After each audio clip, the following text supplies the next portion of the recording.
कभी कभी जिंदगी हमें एक ऐसा झटका देती है जिसकी आवाज बाहर से नहीं अंदर से आती है। एक ऐसा खालीपन जो किसी के जाने के बाद हमेशा हमारे अंदर जिंदा रहता है। आज की कहानी उस बेटे की है जिसने बहुत देर कर दी माफी मांगने में, और जब वह समझा तब तक बहुत कुछ बदल चुका था। नमस्कार दोस्तों, स्वागत है मेरे चैनल इंस्पायर स्टोरी हब पर। आज एक ऐसी कहानी जो आपको दिल को छू जाएगी, आपकी सपनों की नींदें चुरा ले जाएगी, आपको सोच को बदल के रख देगी। तो चलिए कहानी की शुरुआत करते हैं। कहानी का नाम है माँ तू बस सुन तो लेती। तो चल कहानी शुरू करते हैं। राजू एक समान परिवार लगा था। उसके लिए मां सिर्फ मां नहीं, पूरी दुनिया थी। लेकिन जब वो बड़ा होने लगा, मां की बातें उसे पुरानी लगने लगी थी। हर बार जब मां कुछ समझाती तो वह चिढ़ता। मां कहती, बेटा मेहनत कर, वक्त किसी का नहीं होता। वह जवाब देता, तू क्या जानती है वक्त के बारे में। मां की आंखों में आंसू तो थे, पर होठों पे हमेशा मुस्कान रहते थे। और राजू, उसने कभी नहीं देखा मां की कब थक जाती थी, कब वो हार जाती थी। उसके बारे में कभी नहीं सोचा, क्योंकि वो तो हमेशा तैयार रहती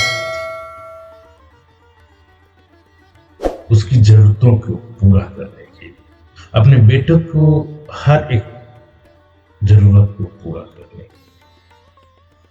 राजू बड़ा हो गया था, पढ़ाई में अच्छा था, बाहर चला गया। एक बड़ी नौकरी में उसे सिलेक्शन हो गया, जिसमें उसे गाड़ियां, बड़े बंगले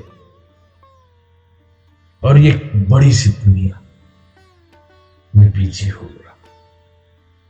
मां ने हर बार कॉल किया, बेटा कब आ रहा है, और हर बार जवाब, मां बिजी हूं, बाद में बात करता हूं। धीरे धीरे कॉल कम होते गए, बातें कम होती गई, लेकिन मां का इंतजार करना खत्म नहीं हुआ। हर त्योहार, हर समय मां दरवाजे की ओर देखते रहती और फिर खाली हाथ वापस अंदर चली जाती। राजू को लगता, मैं कमाल हूं, यही सबसे बड़ा सेवा है मां की। लेकिन उसने कभी मां की तन्हाई को महसूस नहीं किया था। एक दिन अचानक एक कॉल आया, आपकी मां को ब्रेन स्ट्रोक हुआ है, हालात गंभीर है। राजू ने फौरन फ्लाइट ली, लेकिन जब वह पहुंचा, मां आईसीयू में थी। ऑक्सीजन मास्क लगा हुआ था, आंखें बंद, लेकिन चेहरा शांत था। राजू फूट फूट कर रोने लगा। मां, एक बार आंखें खोल प्लीज, मैं आया हूं। और तभी मां ने बहुत धीमी आवाज में कहा, बेटा अब देर ना हो गई हो, बस इस बात का। मां की सांसें थम गई। राजू वहीं फर्श पर बैठ गया। सारी सफलता, पैसा, शोहरत, सब कुछ धूल मिलने जैसी लग रही थी। उसे उस चीज का अब एहसास होने लगा। उसकी जितनी भी ऐशो आराम, बंगले, पैसे, वो सब कम दिख रहे थे। राजू घर लौटता है, तभी राजू को एक माँ की पुरानी डायरी मिली। उसमें हर पन्ने पर उसकी बातें थी, बचपन की शरारतें, कॉलेज की तस्वीरें और वो सारे दिन जब राजू ने कॉल नहीं किया था। हर पन्ने पर एक ही बात लिखी थी, मेरा बेटा व्यस्त है पर मुझे उस पर गर्व है।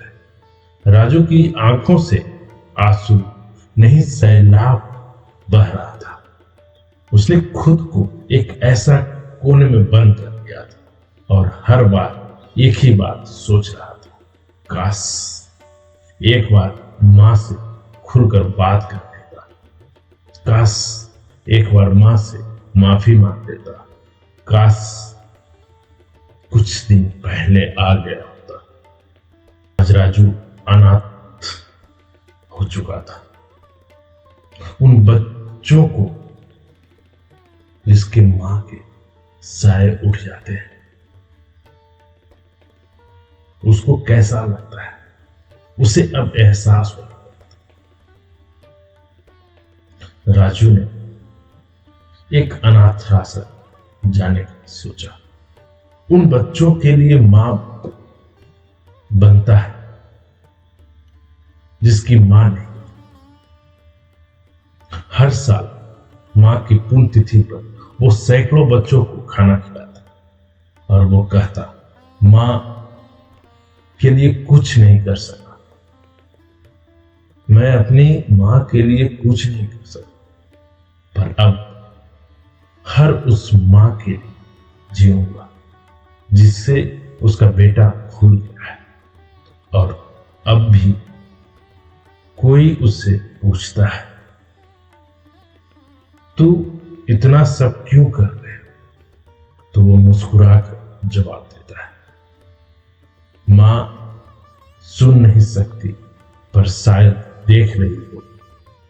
और फिर आसमान की ओर देखता है, एक छोटी सी मुस्कान के साथ, और आंखों में नमी रहती है, आंसू रहते हैं। अगर आपकी मां जिंदा है तो आज उन्हें एक बार गले लगाकर आई लव यू जरूर कहिए, क्योंकि समय वापस नहीं आता है और मां दोबारा नहीं मिलती है। ये कहानी नहीं, ये किसी राजू की कहानी, ये किसी एक बिजनेसमैन, नौकरी करने वाले आदमी की कहानी। ये उस लड़की की कहानी है, उस इंसान की कहानी है जो आजकल अपने पैसे कमाने का बाद उसको लगता है कि उसे पैसा ही सब कुछ है, माँ बाप उसके लिए कुछ नहीं। अगर इस चीज को उसे लगता है तो कल होकर वो भी एक दिन माँ बाप बने,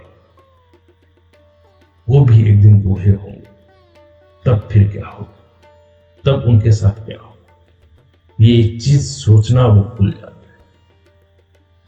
तो जो आज आप कर रहे हैं उसी का फल आपको कल। तो ये वीडियो आपको कैसी लगी, साथ ही आप अपनी मां को कौन सी बात कहना चाहते हैं उसको कमेंट सेक्शन में कमेंट कीजिए। या फिर आपने लास्ट कब गले लगा मां, अपनी गलतियों को माफी मांगे, अपने प्यार को जताया, उनकी खामोशी को समझे, जरूर कमेंट सेक्शन में कमेंट कीजिए। इस वीडियो को ज्यादा से ज्यादा दोस्तों और परिवारों में और उन बेटा बेटियों को भेजिएगा जो अपनी मां भूल चुके हैं। इस समाज में पैसे की तरफ इस तरह से बिखेर दिया गया है कि आदमी बस पैसा ही देखना चाहता है, रिश्ते भूल चुका है। उस चीज को आप समझने की कोशिश कीजिएगा। साथ ही इसी तरह के मोटिवेशनल वीडियो के लिए मेरा चैनल इंस्पायर जरूर सब्सक्राइब कीजिए। तो फिर मिलते हैं एक नई कहानी, एक नई सोच के साथ। हंसते रहिए, मुस्कुराते रहिए, स्वस्थ रहिए और अपनी माँ का खामोशियों को, अपने पिता की खामोशियों को समझने की कोशिश करिए।